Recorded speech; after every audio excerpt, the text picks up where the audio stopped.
करेंगे आंकड़ा।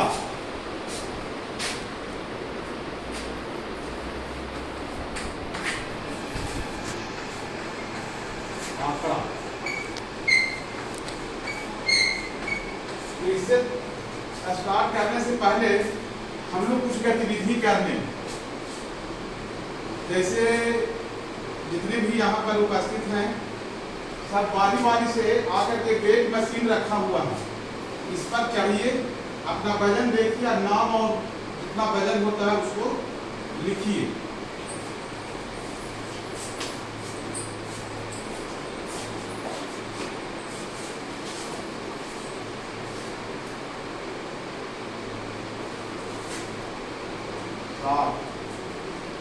अपना नाम लिखिए और यहाँ पर स्टार्ट के लिए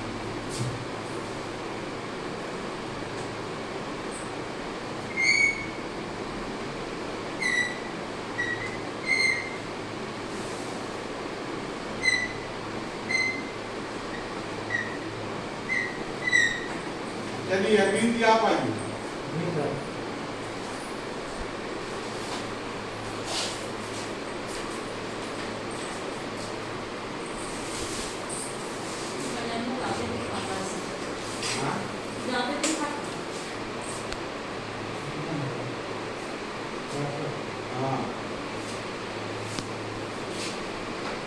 नाम लिखिए,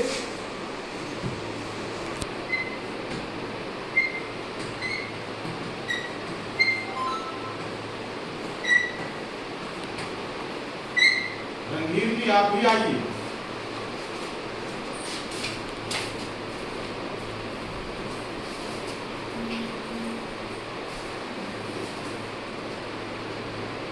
कितना हुआ? 70। हाँ लिखिए, अपना नाम लिखिए और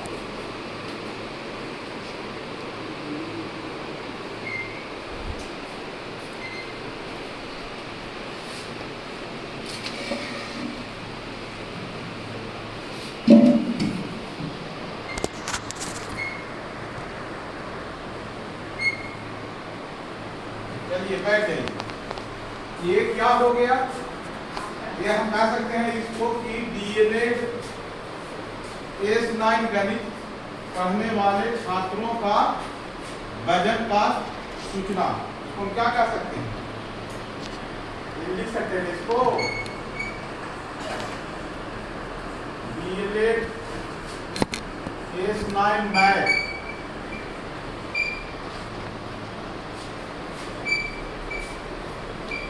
के छात्रों का वजन संबंधित सूचना का संग्रह। इसको हम कह सकते हैं कि नहीं कह सकते हैं? कह सकते हैं ना? आप भी आ जाइए, करते हैं।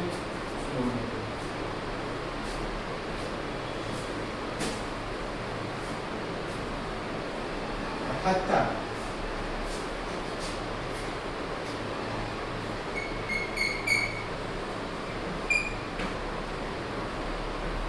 68 नहीं 78।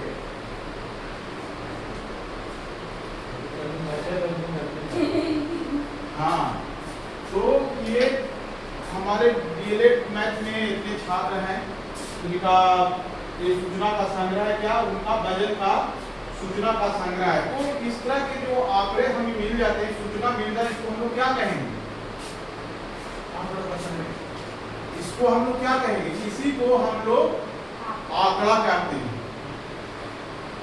सूचना का संग्रह जो है उसको हम लोग आंकड़ा कहते हैं। डाटा अंग्रेजी में उसको कहते हैं डेटा या डाटा, ऐसे कुछ डाटा मैनेजमेंट है। डाटा पर हम अपनी बात कर रहे हैं, इसको हम डाटा कहते हैं। डाटा की समझ बन गई आपकी कि डाटा क्या है?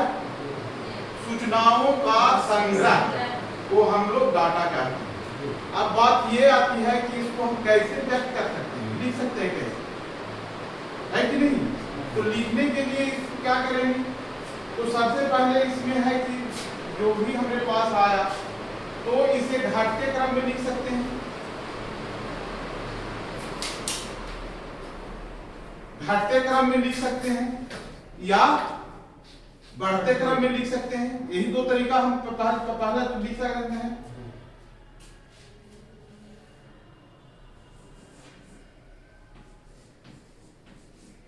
घटते क्रम में, दूसरा बढ़ते क्रम में, बढ़ते क्रम में लिख सकते हैं।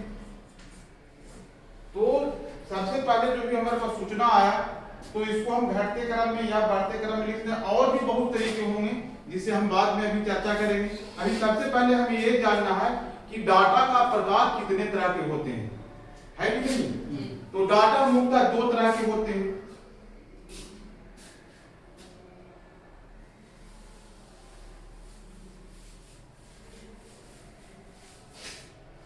डाटा दो तरह के होते हैं। पहला होता है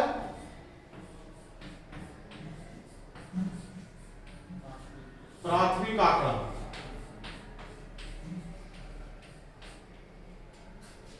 जिसको अंग्रेजी में कहते हैं प्राइमरी डेटा, और दूसरा हो जाता है द्वितीयक या सेकेंडरी, द्वितीयक आंकड़ा, द्वितीयक आंकड़ा। तो प्राइमरी आंकड़ा क्या है, द्वितीयक आंकड़ा क्या है?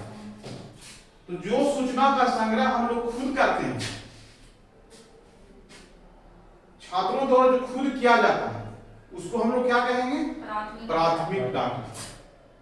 ये बात समझ में आ रही है यहाँ तक? प्राथमिक डाटा जो माने क्या इसको कहते हैं, शोधकर्ता के द्वारा या जो किसी छात्र या किसी व्यक्ति के द्वारा जो डाटा आंकड़ा स्वयं संग्रहित किया जाता है उसको हम लोग कहेंगे प्राथमिक आंकड़ा, प्राइमरी डेटा। दूसरा तरह क्या आता है कि लिखा हुआ द्वितीयक आंकड़ा। तो द्वितीयक आंकड़ा क्या है? जो कोई तीसरे से हाँ, जो किसी दूसरे स्रोत से हम लेते हैं उसको, जैसे मौसम विभाग से हम ले लिए, वर्षा के आंकड़ा ले लिए, जनगणना से कुछ आंकड़ा ले लिए, कोई कंपनी कोई वो करवाती है आपका, उससे हम ले लिए। तो उस तरह के जो आंकड़ा हमको मिलता है उसको हम लोग क्या कहते हैं? द्वितीय आंकड़ा या सेकेंडरी डेटा। आंकड़ा के प्रकार हो गया, आंकड़ा समझ बन गई आपकी, आंकड़ा के प्रकार हो गया। अब है कि इसको प्रेजेंट कितने रूप में हम कर सकते हैं, यही ना पढ़ना है। हाँ, डीएलएड में इतने ही तक मैंने की है, और तो पढ़ना तो सांख्यिकी कहे तो पढ़ने के लिए बहुत सारा एक पूरा विषय ही बन जाता है आगे का। लेकिन हमें जो जितना काम है, जितना जरूरत पड़ेगी, तो इसको हम प्रेजेंट कैसे करेंगे, इसको हम बात करें। इसको लिख लिए हैं, इसको लिख लीजिए, नहीं तो फिर दिक्कत होगी, तो प्रेजेंट करेंगे।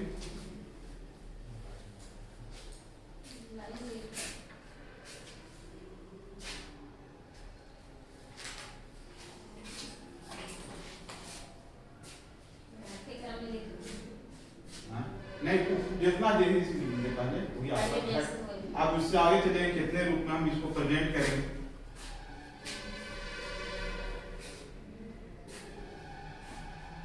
हो गया सर, हो गए।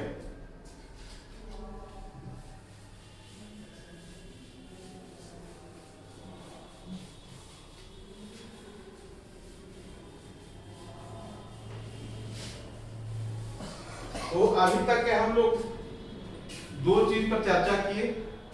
पहला कि आंकड़ा क्या है, और दूसरा आंकड़ा के प्रकार।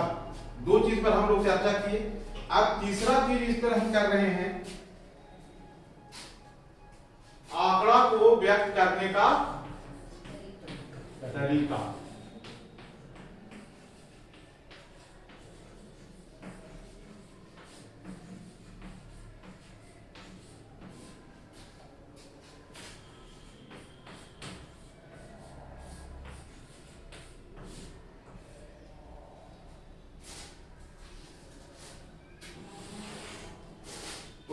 सबसे पहले हम लोग तो उसको थोड़े पहले बोल रहे थे कि घटते क्रम में घटते क्रम में लिख सकते हैं। दूसरा है बढ़ते क्रम। बढ़ते क्रम में लिख सकते हैं। तीसरा है सारणी के रूप में, वो भी सूचना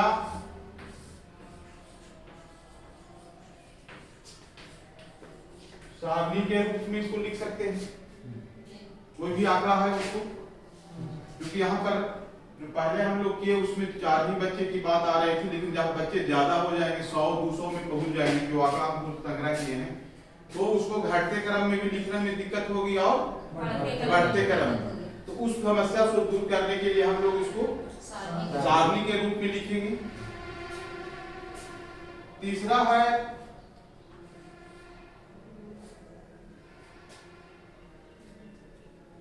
बारंबारता सारणी, सारणी के रूप में लिखते हैं, बारंबारता सारणी लिख देते हैं।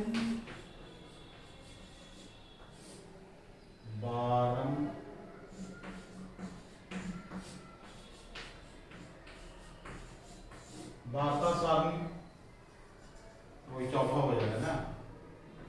पांचवा हो जाएगा आयत चित्र के रूप में।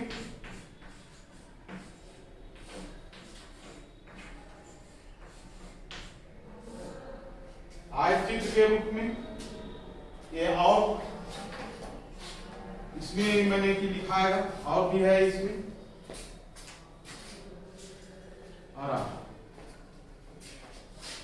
तो बारंबार आयत चित्र के रूप में। फिर इसको लिखेंगे डंडा लेख, यहाँ पर छोटा पड़ रहा, ऊपर से मिटा दो, कोई दिक्कत है? नहीं कोई दिक्कत नहीं।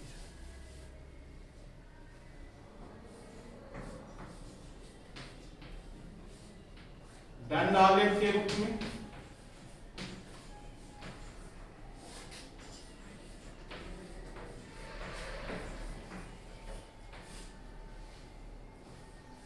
सातवां पाई चार्ट।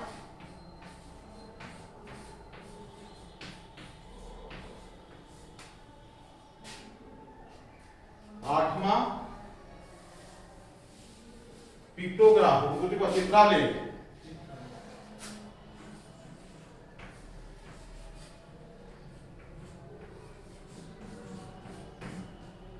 चित्रालेख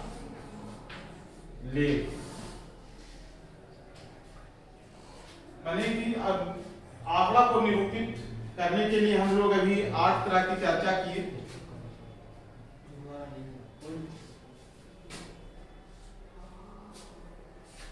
बारंबारता सारणी, आयत चित्र, डंडा लेख, पाई चार्ट, चित्रालेख, इतने रूप में हम लोग कोई भी आंकड़ा को व्यक्त कर सकते हैं। बहुत सारे हैं जो बच्चे जो किताबी ज्ञान नहीं होती है, लेकिन ये जो पाई चार्ट है या चित्रालेख है या डंडा लेख है, इसको देख करके किसी भी चीज को तुलना वो आसानी से कर सकते हैं। कोई जरूरी नहीं है कि वो विधिवत गणित की समझ उनको है कि नहीं। इसका दैनिक जीवन में बहुत सारा उपयोग है। पेपर उलट के आप देख लीजिए तो इस तरह के चित्र बना हुआ पाई चार्ट के रूप में या डंडा लेख के रूप में तुलना करने के लिए बनाया जाता है कि किसी साल कोई प्रोडक्शन से जुड़ा हुआ है, कोई बिक्री से जुड़ा हुआ है, तो कौन दिन किस तरह से है, कब बढ़ रहा है, कब घट रहा है। पेपर में आज भी पढ़ते रहते हैं आप लोग कि शेयर बाजार की बात आती है कि कभी शेयर बाजार हाई चल जाता है, कभी नीचे चल जाता है, कौन परिस्थिति बना कि शेयर मार्केट ऊपर चला गया। उससे लोग अध्ययन करते हैं, उसके माध्यम से वो अपने प्लानिंग बनाते हैं। तो इसमें कोई दिक्कत यहाँ तक नहीं। तो ये जो तरीका है 8 में लिखा, इस पर बारी बारी से हम लोग अलग अलग दिन में चर्चा करेंगे। आज हम लोग इतने ही काम करके समाप्त कर रहे हैं।